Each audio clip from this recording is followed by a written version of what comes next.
C'était au mois d'octobre.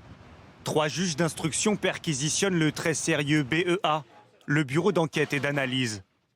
Des magistrats qui cherchent à obtenir les boîtes noires du MS 804. 19 mai 2016, l'Airbus A320 de la compagnie Egyptair s'écrase en mer Méditerranée. À son bord, 66 passagers, dont 15 Français, qui devaient relier Paris au Caire. Dans la catastrophe, tous décèdent. Attentat, accident, 3 ans après le drame, pour les juges d'instruction, une chose est sûre, l'avion n'aurait jamais dû décoller.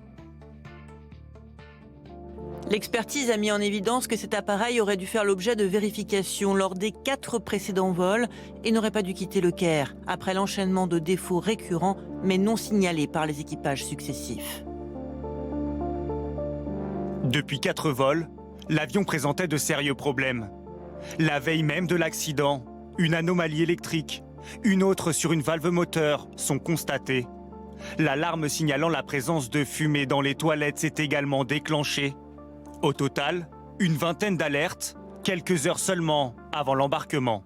Certaines alertes ont été reportées par les pilotes, la plupart n'ont pas été reportées et celles qui ont fait l'objet d'un signalement ont été traitées de manière incomplète ou partielle et on doute sur le respect même des procédures Airbus pour réparer cet appareil. De grosses interrogations sur la maintenance de l'avion Egyptair, de quoi scandaliser les familles des victimes. L'Égypte, elle, a terminé son enquête. Conclusion officielle, la catastrophe est due à un attentat, toujours non revendiqué à ce jour.